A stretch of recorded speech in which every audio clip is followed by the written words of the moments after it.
আসসালামু আলাইকুম রহমতুল্লাহি ওবারাকাতুহু। তোমরা যারা আগামী 21 তারিখে মেবি তোমরা হচ্ছে গণিত পরীক্ষা দিতে যাবে, সাধারণ গণিত, সো ভাইয়েরা তোমাদের জন্য একটা গুরুত্বপূর্ণ সাজেশন ক্লাস, মানে এই রকম ক্লাস আর তুমি কোথাও পাবে না। এই একটি ক্লাসে আমি তোমাদেরকে পথ দেখিয়ে দেব যে কিভাবে তোমরা হচ্ছে গণিতে 100-এ 100 তুলতে পারবা, অর্থাৎ কোন কোন গণিত আসবে। এবং তোমরা থাম্বনেলে দেখেছো যে এখানে কিন্তু বলা হয়েছে 100% কমন সাজেশন, আর হচ্ছে এখানে আমি তোমাদেরকে জাস্ট 40টা অঙ্ক দেখাবো। তুমি 4 দিন যদি তোমার হাতে সময় থাকে, বা 3 দিন থাকে, বা 2 দিন থাকে, বা একদিন থাকে, তুমি সময়টাকে একটু কাজে লাগাও।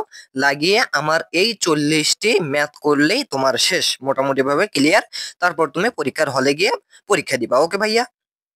সো হলে সবাই বলবো ভাইয়া দেন তাহলে 40টি ম্যাথ আমরা তাড়াতাড়ি করে ফেলি। হ্যাঁ অবশ্যই ভাইয়া, তোমাকে এই 40টি করলেই তুমি কমন পেয়ে যাবে। এখন বলবা ভাইয়া এই 40টির মধ্যে থেকেই কি আসবে? না, তুমি এই 40টি টাইপের অঙ্ক শিখবা এখানে। এই 40টি টাইপ করলে তুমি কি পরীক্ষায় যে অঙ্কই আসুক না কেন তুমি কিন্তু পারবা। ওকে ভাইয়া? সো আমার অনুরোধ থাকবে, তোমার যে কয়দিনের সময় আছে এরই মধ্যে তুমি গণিতের এই 40টি কি করবা, সিকিউ সমাধান করে নিবা। ওকে ভাইয়া? সো আমরা তাহলে শুরু করতেছি, একটু খেয়াল করো।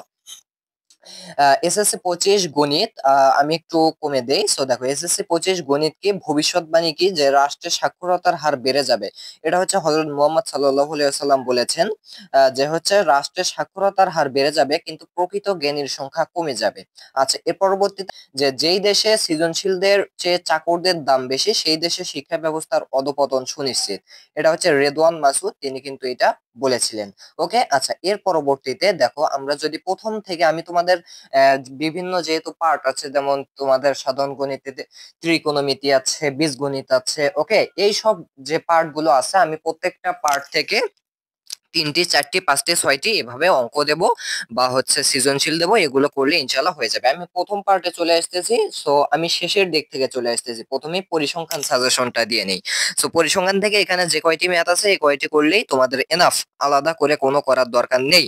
আচ্ছা, তোমরা যদি সময় থাকে করতে পারো। এখন লক্ষ্য করো, পরিসংখ্যানে তোমাদের হচ্ছে 10 মার্ক, অর্থাৎ তোমাকে একটি সিকিউ কমপক্ষে দিতেই হবে, তাই না? সো এই একটি সিকিউ তুমি কমন পাবে কয়টি পড়লে?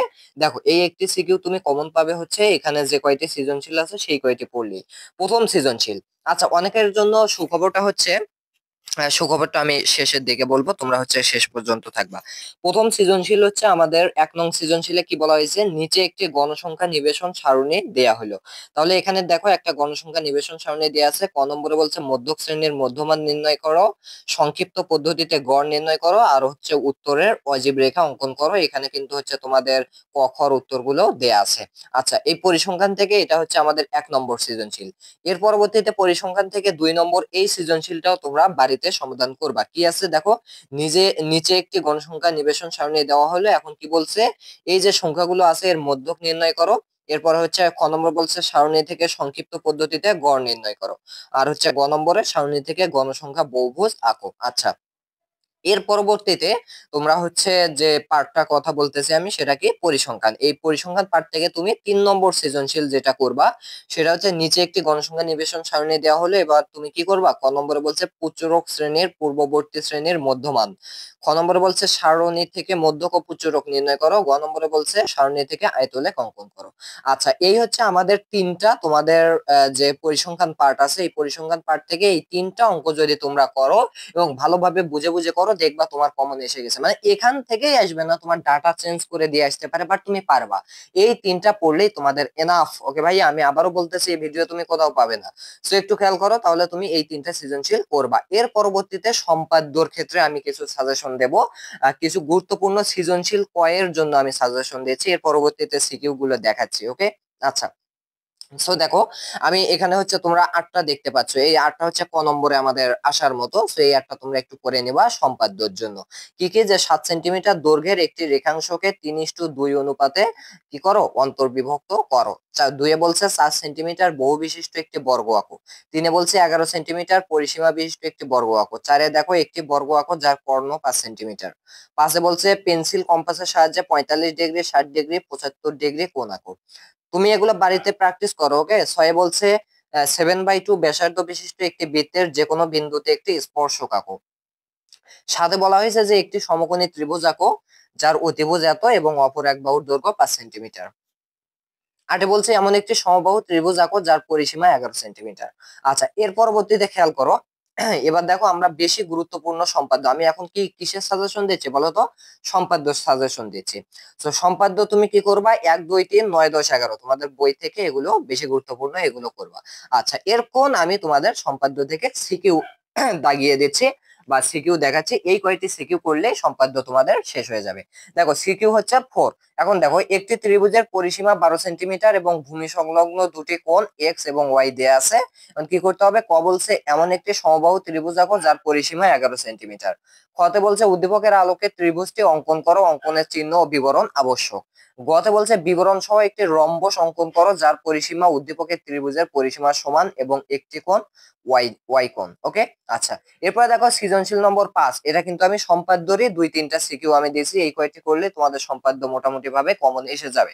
দেখো একটি ত্রিভুজের ভূমি এত দেয়া আছে, ভূমি সংলগ্ন কোণ দেয়া আছে, অপর দুই বাহুর বিয়োগফল দেয়া আছে। কি বলছে? a/2 ব্যাসার্ধ বিশিষ্ট একটি বৃত্তের যে কোনো বিন্দুতে একটি স্পর্শক আঁকো। খ নম্বর বলছে ত্রিভুজটি অঙ্কন করো। গ নম্বর বলছে ত্রিভুজটির বহির্বৃত্ত অঙ্কন করো, অঙ্কনের চিহ্ন ও বিবরণ আবশ্যক। এরপরে দেখো সৃজনশীল নম্বর 4, এখানে সৃজনশীল নম্বর 6। তো এটাও তোমরা করবা হচ্ছে সম্পাদ্য থেকে। কি যে একটি ত্রিভুজের 3টি বাহুর দৈর্ঘ্য এত এত এত এবং কি বলছে স্কেল ও কম্পাসের সাহায্যে এত কোণ আঁকো, উদ্দীপকের ত্রিভুজের একটি পরিবৃত্ত অঙ্কন করো। আর গ নম্বর বলছে c/2 ব্যাসার্ধ বিশিষ্ট একটি বৃত্ত এঁকে এতে এমন দুইটি সম্পর্ক আঁকো যাদের অন্তর্ভুক্ত কোণ 90 ডিগ্রি হয়। এর পরবর্তীতে ত্রিকোণমিতি থেকে আমি এখন তোমাদের সাজেশন দিচ্ছি। ত্রিকোণমিতি থেকে তোমরা কয়টা সিকিউ পড়বা আমি বলে দিচ্ছি। সো ত্রিকোণমিতি যেহেতু আমাদের 10 মার্ক, এখান থেকে তোমাকে একটি সর্বনিম্ন দিতেই হবে। সো দেখো আমি সেই জন্য সাজেশন কি দিয়েছি, সৃজনশীল নম্বর 7 দেখো। এম ও এন দুইটি মাইল পোস্টের মধ্যবর্তী কোন স্থানে একটি হেলিকপ্টার উড়ছে, হেলিকপ্টার অবস্থানে এম ও এন এর অবনতি কোণ যথাক্রমে এত এবং এত। এখন দেখো হেলিকপ্টারের অবস্থানে এম ও এন এর অবনতি কোণ যথাক্রমে এত এবং এত। ক নম্বরে বলছে কোন ত্রিভুজের দুই বাহুর দৈর্ঘ্য যথাক্রমে এত এবং এত এবং এদের অন্তর্ভুক্ত কোণ এত হলে ত্রিভুজটির ক্ষেত্রফল। খ নম্বরে বলছে ভূমি হতে হেলিকপ্টারের উচ্চতা। গ নম্বরে বলছে হেলিকপ্টার থেকে এম ও এন এর সরাসরি দূরত্ব পার্থক্য নির্ণয় করো। এরপর দেখো সৃজনশীল 4, দেখো কোন স্থান থেকে 80 মিটার দীর্ঘ একটি গাছের দিকে x মিটার এগিয়ে আসলে গাছের শীর্ষের উন্নতি কোণ 30 ডিগ্রি থেকে 45 ডিগ্রি হয়।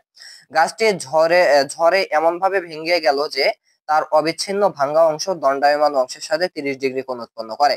গাছের গোড়া থেকে 20 মিটার দূরে মাটি স্পর্শ করে। ক নম্বরে বলছে একটি গাছের উচ্চতার ছায় এত দেয়া আছে, গাছের উন্নতি কোণ নির্ণয় করো, এক্স এর মান নির্ণয় করো। গ নম্বরে বলছে গাছটির ভাঙ্গা অংশের দৈর্ঘ্য নির্ণয় করো। সৃজনশীল নম্বর 9, একে দেখো যে বলা হয়েছে ঝড়ে একটি গাছ হেলে পড়লো, গাছের গোড়া থেকে 7 মিটার উচ্চতায় একটি খুঁটি ঠেস দিয়ে গাছটিকে সোজা করা হলো। এখন দেখো মাটিতে খুঁটিতে স্পর্শ বিন্দুর অবনতি কোণ এত। আবার একটা উদ্দীপক দেয়া আছে যে 16 মিটার দীর্ঘ একটি মই লম্বভাবে দণ্ডায়মান একটি দেওয়ালের ছাদ বরাবর ঠেসে দিয়ে রাখা হলো, ফলে এটির ভূমি 60 ডিগ্রি কোণ উৎপন্ন করলো। এখন কতে বলছে কত? সাইন 90 ডিগ্রি মাইনাস থিটা সমান 3/5 বলে সাইন 30 ডিগ্রি এর মান নির্ণয় করো।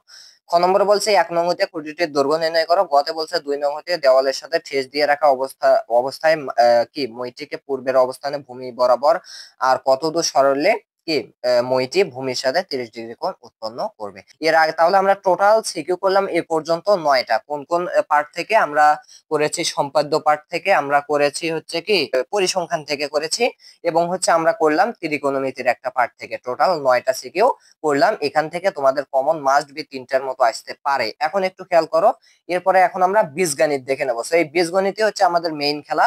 এখানে বেশ কয়েকটি তোমাদেরকে আমি সিকিউ দাগিয়ে দেবো, এই কয়টি করলেই হবে। সো দেখো বীজগণিতের ক্ষেত্রে প্রথমে আমাদের অধ্যায় যেহেতু ভাগ ভাগ থাকবে, কেননা বীজগণিতের তো অনেকগুলো অধ্যায় আছে তাই না। সো অধ্যায় 2 প্রথমে হচ্ছে কি অধ্যায় 2। সো অধ্যায় 2 থেকে তোমরা সৃজনশীল 10 করবা। এখানে দেখো তোমরা আশা করি দেখতে পাচ্ছ আমি আর নতুন করে পড়বো না। এরপরে সৃজনশীল 11, এরপরে বলবা 12। আচ্ছা, এরপরে হচ্ছে পড়বা কি 12। এখন বলবা ভাই আপনি তো বলতেছেন না আমরা কিভাবে এগুলো পাবো। সো তাদের জন্য সুসংবাদটা এখন দেই যে তোমরা হচ্ছে কমেন্ট বক্সে এই পিডিএফ এর লিংকটা পেয়ে যাবে। এই পিডিএফ তোমরা ডাউনলোড করে নিজে থেকে কি করতে পারবে, একদম সরাসরি এগুলো নিজে থেকে বারবার প্র্যাকটিস করতে পারবা। ওকে, সো 12 করবা। আচ্ছা, এর পরবর্তীতে তোমরা তাও ভিডিওটা স্কিপ করো না। এখন দেখো অধ্যায় 3, অধ্যায় 3 কি বীজগাণিতিক রাশি, এখান থেকে হচ্ছে আমরা 6টা সৃজনশীল করব। ওকে, সো 6টা সৃজনশীলের মধ্যে আমরা সৃজনশীল 13টা করব, সৃজনশীল 14 নম্বর, 15 নম্বর, 16 নম্বর, 17 নম্বর, 18 নম্বর, আর হচ্ছে কি 18 নম্বর। সো এই কয়টা সৃজনশীল করলাম আমি টোটাল বীজগণিত থেকে এই পর্যন্ত 6 আর 3 9টা করলাম। এরপরে বীজগণিতে তো আরো অধ্যায় আছে, যেমন 11 অধ্যায়, সরি অনুপাত ও সমানুপাত, হ্যাঁ এখানে থেকেও আরো 3টা করতে হবে। দেখো সৃজনশীল 19, 20 এবং হচ্ছে 21। বীজগণিত থেকে যেহেতু অনেকগুলো করতে হবে, কারণ এখানে অনেকগুলো অধ্যায়, এই জন্য করতে হবে। সো 9, 10, 11, 9, 10, 11, 12টা আমরা বীজগণিত থেকে অলরেডি সমাধান করলাম। এরপরে দেখো অধ্যায় 13 সসীম ধারা। আচ্ছা, ধারা থেকে দেখো সৃজনশীল 22 করবা, সৃজনশীল 23 করবা এবং সৃজনশীল 24 করবা। তাহলে 12 আর 3 13, 14, 15, অর্থাৎ আমরা বীজগণিত থেকে 15টা সলভ করলাম। আচ্ছা, বীজগণিত থেকে কয়টা করলাম? 15টা। এরপর কি অধ্যায় 4 সূচক লগারিদম থেকে 4টা করতে হবে। তাহলে 15 আর 4 19টা। সো এটা, এইটা, এরপরে হচ্ছে কি সৃজনশীল 27, এরপরে সৃজনশীল 28। তাহলে 19টা আমাদের শেষ। এরপরে অধ্যায় 5 আমাদের এক চলক বিশিষ্ট এক চলক বিশিষ্ট সমীকরণ থেকে 2টা সিকিউ জাস্ট সমাধান করব। ওকে, সো 29 আর 30 নম্বর সিকিউটা। তাহলেই হচ্ছে কি আমাদের এটা শেষ হলো। এরপর অধ্যায় 12 সো বীজগণিতের এসব অধ্যায়, দুই চলক বিশিষ্ট সরল সমীকরণ থেকে একটি সৃজনশীল করব। এই জাস্ট এটা করলেই তোমাদের এটা হয়ে যাবে। ওকে, বলবো ভাই এটাই কি তাহলে সরাসরি পাবো? নাও পাইতে পারো, বাট কথা হচ্ছে এটা পড়বা তোমরা, তাহলে পারবা, নিজে থেকেই করতে পারবা।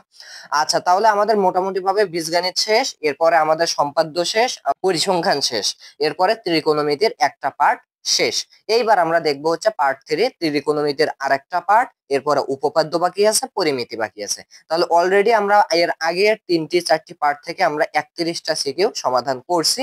এবার এই 3টি পার্ট থেকে আমরা কি করব? বাকি 10টি সিকিউ সমাধান করব। একটু খেয়াল করো, প্রথমে ত্রিকোণমিতি পার্ট থেকে আমরা দেখে নেই অধ্যায় 9, ত্রিকোণমিতিক অনুপাত থেকে আমরা 6টা করব। ওকে, সো দেখো সৃজনশীল 32, 33, 34, এরপরে কোনটা করব? 35, 35, 36, 37, এরপরে এই কয়টি। এরপরে আমরা যদি বলি আরো যে উদাহরণ তোমাদেরকে করতে হবে, তোমরা যদি ত্রিকোণমিতির আরো ভালোভাবে পারতে চাও, তাহলে 9.1 এর হচ্ছে তোমরা 15, 17, 21, 22 এবং উদাহরণ 11 প্লাস হচ্ছে কাজ ক খ এগুলো করবা, এবং 9.2 এর 18, 20, 25, 26, 29 এর গ আর 30 এর খ এগুলো করলে তাও তোমরা কমন পেয়ে যাবে। এরপরে এখন আমরা উপপাদ্য সাজেশন। উপপাদ্যর ক্ষেত্রে তোমাদের হচ্ছে অধ্যায় 6 যেটা আছে, এখান থেকে 3টি উপপাদ্য করতে হবে, 3টি সৃজনশীল আসবে। মানে 3টি সৃজনশীল তো পরীক্ষা আসবে না, এই 3টি তোমাদেরকে করলেই মোটামুটি ভাবে পরীক্ষায় কমন পাবা। সৃজনশীল 38, 39, 40। ওকে, আর হচ্ছে আমাদের অধ্যায় বৃত্ত অধ্যায় থেকেও 3টি সৃজনশীল তোমাদেরকে করতে হবে, সেটা সৃজনশীল 41, 42 এবং হচ্ছে 43। ওকে, তাহলে শেষ, এগুলোই উপপাদ্য। আর উপপাদ্য যদি বই থেকে করতে চাও, তাহলে 15, 19, 20, 23, 26 এই কয়েকটি উপপাদ্য তোমরা বই থেকে সমাধান করবা, তাও হয়ে যাবে। গেল। এরপরও যদি আমরা বলি ওই যে ক্ষেত্রফল সম্পর্কিত উপপাদ্য, এখান থেকেও তোমরা একটা সৃজনশীল করলেই হয়ে যাবে, সৃজনশীল 44। আর এরপরে হচ্ছে অনুপাত, সদৃশতা, প্রতিসমতা, এখান থেকে একটা সৃজনশীল করবো অধ্যায় 14 থেকে, সৃজনশীল 45। তাহলে আমরা টোটাল 45টা সৃজনশীল করলেই মোটামুটি ভাবে ক্লিয়ার হয়ে যাবে। অনেকেই বলবা ভাই আমি কিছুই বুঝতে পারলাম না ভিডিও থেকে। এক কথা, এখানে তোমাদের পার্ট বাই পার্ট, অর্থাৎ তোমাদের গণিত বইয়ের সাধারণ গণিতের বিভিন্ন পার্ট আছে, যেমন হচ্ছে তোমাদের কি আছে, ত্রিকোণমিতি, এরপরে পরিসংখ্যান, এরপরে ধারা আমাদের, এরপরে কি বীজগণিত, এই প্রত্যেকটা পার্ট থেকে আমি 6টা 7টা করে সিকিউ দিয়েছি। এগুলো করলেই মোটামুটি ভাবে তোমাদের সম্পূর্ণরূপে কমন এসে যাবে। সো আশা করি বুঝতে পারছো, আর পিডিএফটা যেহেতু থাকতেইছে তোমরা আরো ভালোভাবে বুঝবা আর এই অঙ্কগুলো করবা আশা করি। তাহলে সবার জন্য শুভকামনা, সবাই আমার এই ভিডিওতে একটু লাইক করে দিবা, ভালো লাগলে চ্যানেলটি সাবস্ক্রাইব করে রাখবা। আল্লাহ হাফেজ।